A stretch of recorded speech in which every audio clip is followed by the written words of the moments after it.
توکل۔ فرزند خدا تمہیں دنیا اور آخرت کی نیکی عطا کرے۔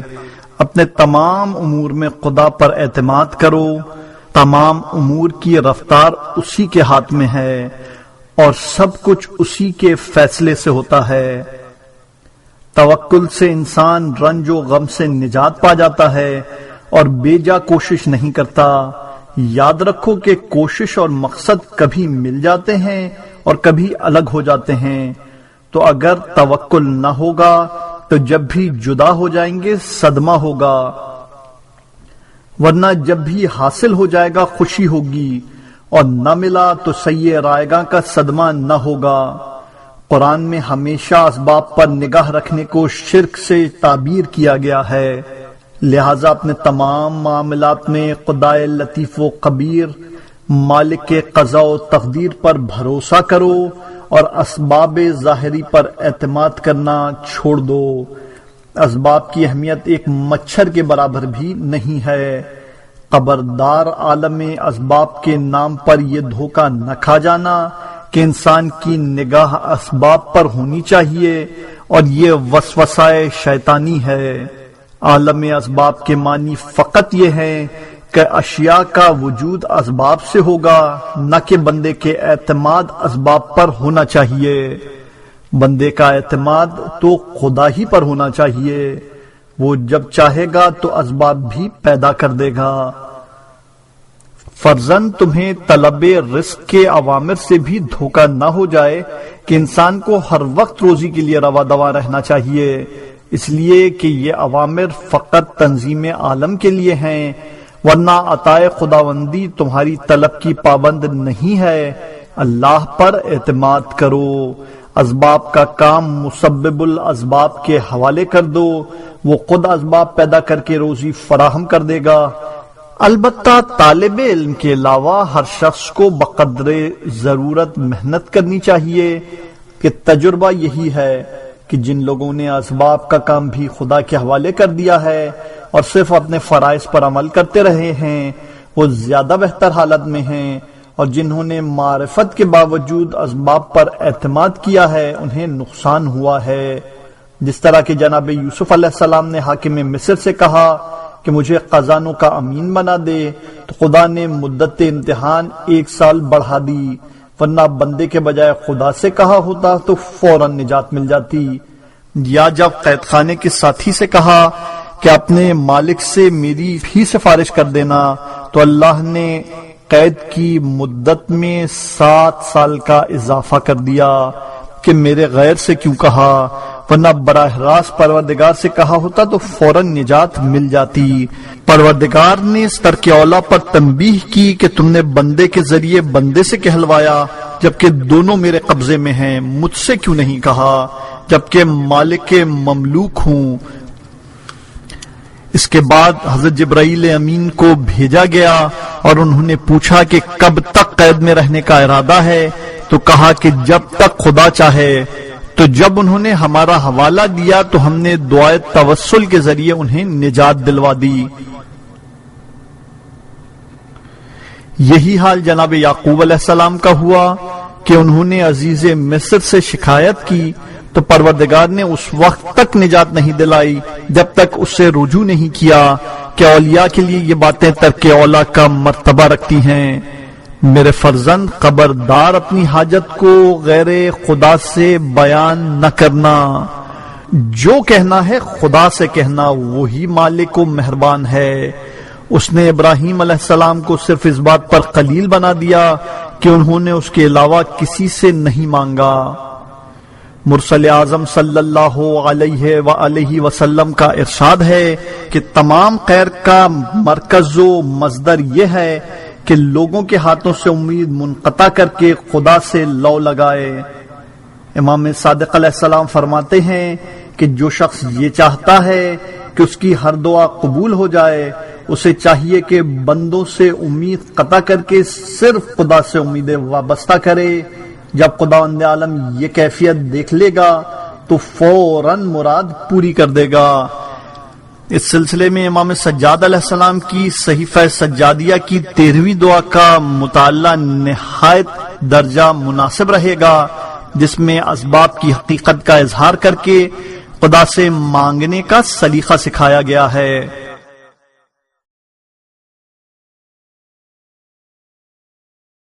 قناعت، فرزند قناعت اختیار کرو، اس میں عزت دنیا اور آخرت ہے۔ قناعت کو ترک کرنے والا یا تو اہل دنیا کی نظر میں حقیر ہو جائے گا یا ایسے کام کرے گا جو اسے آخرت میں مبتلا عذاب کر دیں گے۔ قناعت کے معنی پیسہ ہوتے ہوئے تنگ حالی سے زندگی گزارنا نہیں ہے، یہ توسع رزق کے خلاف ہے جس کی اہل و عیال کے بارے میں تاکید کی گئی ہے، بلکہ کبھی کبھی یہ کام حقوق نفقہ میں کوتاہی کا مترادف ہو جاتا ہے۔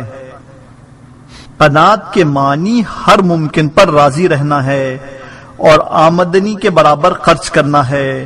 اگر صاحب دولت ہے تو اہل و عیال کے لباس و غذا میں وسعت پیدا کرے اور اسراف نہ کرے، اگر غریب و نادار ہو تو مقدار ممکن پر قانے رہے اور مقدار پر راضی رہے، اپنے راز کسی سے بیان نہ کرے اور اپنے فقر کا اظہار نہ کرے، کس طرح لوگوں کی نگاہوں میں ذلیل ہو جائے گا۔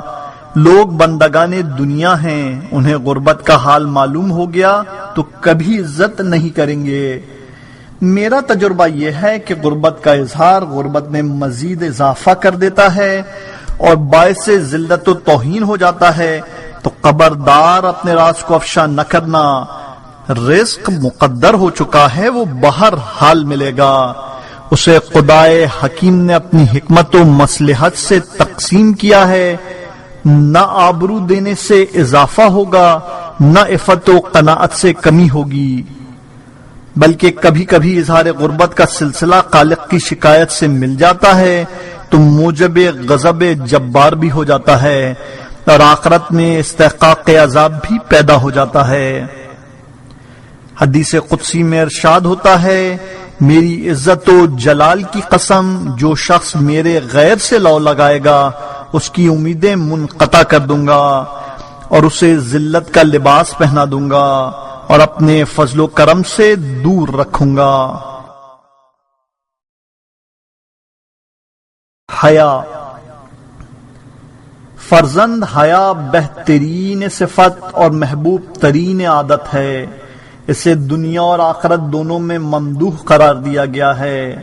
روایت میں ہے کہ حیا جزو ایمان ہے، حیا اور ایمان لازم و ملزوم ہیں۔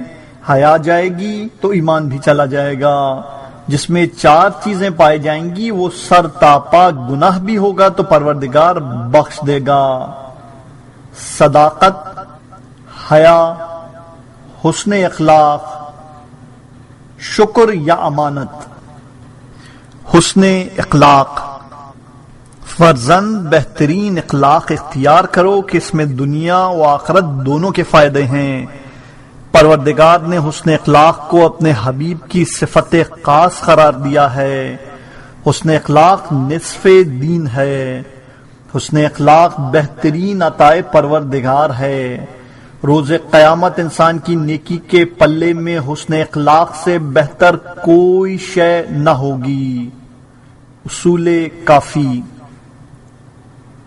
صاحب حسن اخلاق مثل مستقل نمازی اور روزہ دار کے ہے، اس کے لیے مجاہد فی سبیل اللہ کا اجر و ثواب ہے۔ حسن اخلاق گناہوں کو پگھلا کر رکھ دیتا ہے جس طرح پانی میں نمک گھل جاتا ہے۔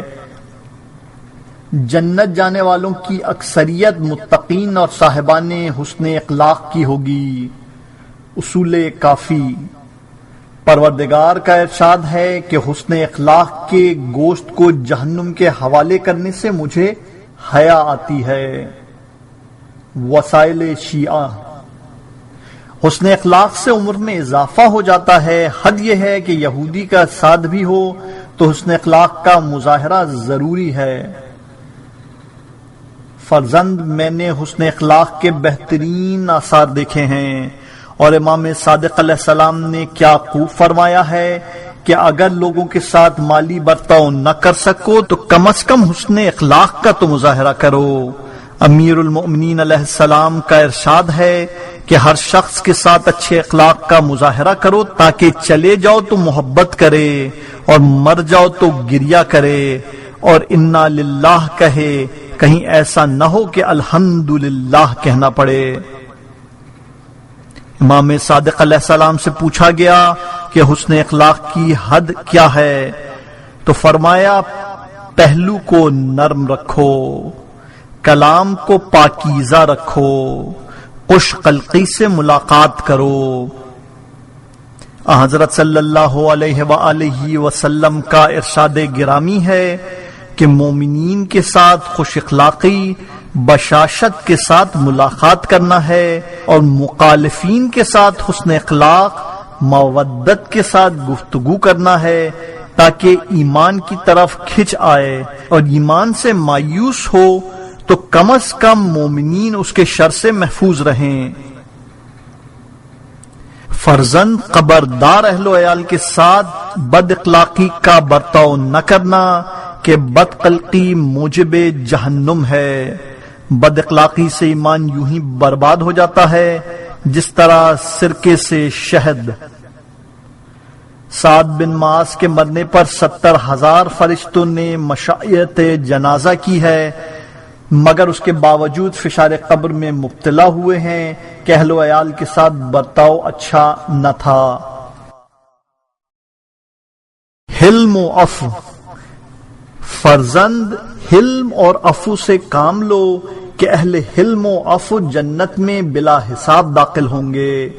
ان صفات کی سب سے بڑی فضیلت یہ ہے کہ پروردگار نے انہیں اپنے اوصاف میں شمار کیا ہے۔ حلم کے بارے میں انبیاء اور اولیاء کے اوقات بکثرت پائے جاتے ہیں، اور بعض روایات میں یہ ہے کہ انسان جب تک حلیم نہ ہو عبادت گزار نہیں ہو سکتا۔ اللہ بندہ بردبار کو دوست رکھتا ہے۔ حلم صفت مومنین میں سے ہے۔ جو شخص اقدام کی طاقت رکھتا ہو اور حلم سے کام لے، پروردگار روز قیامت اس کے دل کو رضا و امن و ایمان سے بھر دے گا اور قیامت کے بھرے مجمع میں اسے اختیار دے گا کہ جس حور العین کا چاہے انتخاب کرے اور اسے اجر شہید عطا فرمائے گا۔ نگاہ پروردگار میں بندہ مومن کا کوئی گھوٹ اس گھوٹ سے زیادہ عزیز نہیں ہے جو غصے کو پی جانے میں استعمال ہوتا ہے، چاہے صبر کے ذریعے ہو یا حلم کے ذریعے۔ انسان جس قدر بھی غصے کو ضبط کرتا ہے، پروردگار اسی مقدار میں دنیا اور آخرت میں عزت عطا فرماتا ہے، اور قیامت کے دن جب اولین و آخرین ایک زمین پر جمع ہوں گے تو ایک منادی آواز دے گا، صاحبان فضیلت کہاں ہیں؟ اس وقت ایک جماعت برآمد ہوگی اور ملائکہ سوال کریں گے کہ تمہاری کیا فضیلت ہے؟ وہ جواب دیں گے کہ ہم قطع تعلق کرنے والوں سے صلہ رحم کرتے تھے، محروم کرنے والوں کو عطا کرتے تھے، ظلم کرنے والوں کو معاف کرتے تھے۔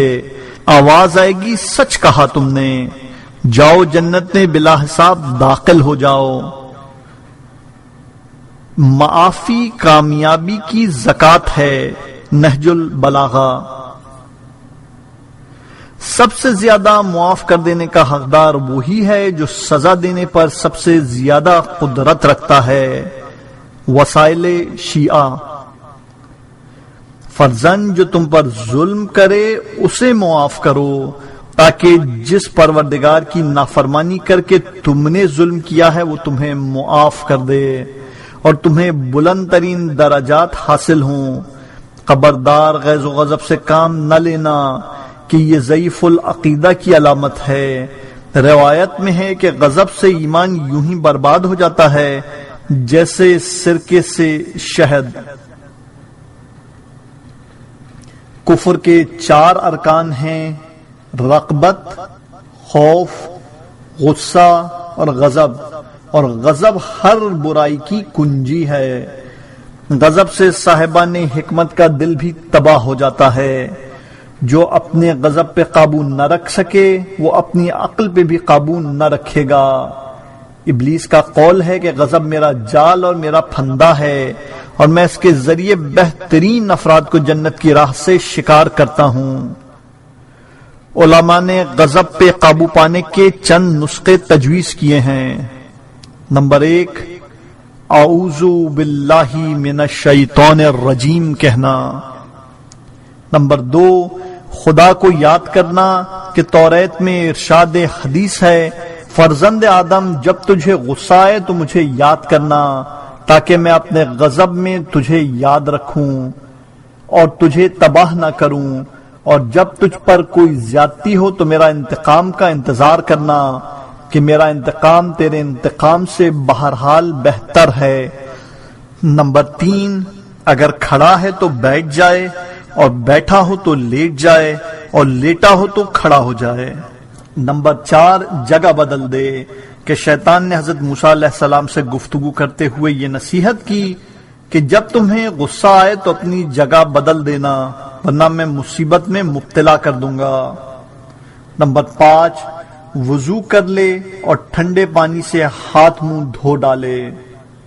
نمبر 6، اگر قرابت دار پر غصہ ہے تو اس کے جسم سے اپنے جسم کو مس کر دے، کس طرح غصہ دور ہو جاتا ہے۔ نمبر 7، پانی پی لے۔ نمبر 8، کشمش کھا لے کہ اس سے غصہ دب جاتا ہے۔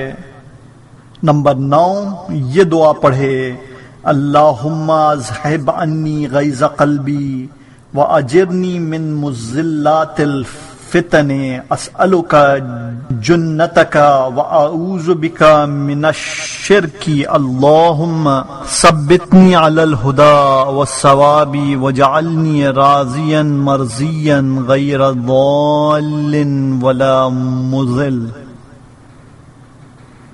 روایت میں وارد ہوا ہے کہ جو شخص اپنے غصے کو روک لے گا پروردگار روز قیامت اسے معاف کرے گا اور اس کے گناہوں کی پردہ پوشی کرے گا اور اسے جنت عطا فرمائے گا۔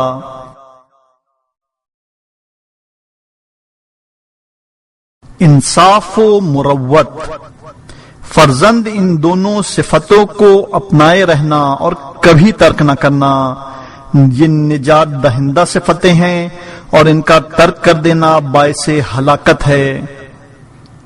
روایات میں ہے کہ جس کے پاس مروت نہیں ہے اس کے پاس دین نہیں ہے۔ سخت ترین فریضہ پروردگار اپنے نفس سے انصاف کرنا ہے۔ انصاف کے معنی یہ ہیں کہ دوسروں کے لیے وہی پسند کرے جو اپنے لیے پسند کرتا ہے اور دوسروں کے لیے وہی ناپسند کرے جو اپنے لیے ناپسند کرتا ہے۔ وفائے عہد، فرزند خدا تمہارے بارے میں عہد محبت کو پورا کرے۔ جب بھی کسی شے کا وعدہ کرو تو اسے وفا ضرور کرو۔ کتاب و سنت میں اس کی بے حد تاکید وارد ہوئی ہے۔ ارشاد حدیث ہوتا ہے عہد کو پورا کرو کہ اس کے بارے میں روز قیامت سوال ہوگا۔ سورہ اسراء آیت نمبر 3۔ مرسل اعظم صلی اللہ علیہ وآلہ وسلم کا ارشاد ہے کہ جس شخص کا بھی خدا اور آخرت پر ایمان ہے اس کا فرض ہے کہ وعدے کو وفا کرے۔ امام صادق علیہ السلام کا ارشاد ہے کہ مومن کا مومن سے وعدہ ایک ایسی نظر ہے کہ جس کا کوئی کفارہ نہیں ہے، لہذا جو شخص بھی وعدے کی خلاف ورزی کرے گا وہ حکم خدا کی مخالفت کرے گا اور اس کی ناراضگی کا حقدار ہوگا۔ وفائے عہد کی سب سے بڑی خوبی یہ ہے کہ پروردگار عالم نے اسے جناب اسماعیل علیہ السلام کے اوصاف و کمالات میں شمار کیا ہے اور مومنین کو وعدے کی خلاف ورزی پر سخت تنبیہ کی ہے۔ خبردار جو کرنا نہ ہو اس سے کہنا بھی نہیں، پروردگار کو یہ بات سخت ناپسند ہے۔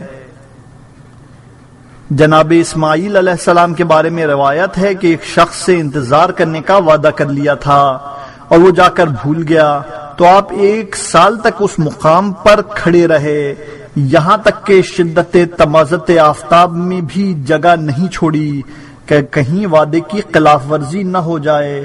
درختوں کے پتے چباتے رہے لیکن وعدے پر قائم رہے۔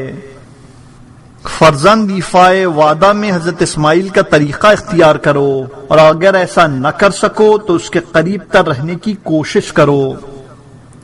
خبردار، جس وعدے کو وفا کرنے کی طاقت نہ ہو اس کا وعدہ نہ کرنا۔ خلف وعدہ سے انسان بدنام ہو جاتا ہے۔ سخاوت، فرزند سخاوت اختیار کرو کہ اس کا انجام دنیا اور آخرت دونوں میں بہتر ہے۔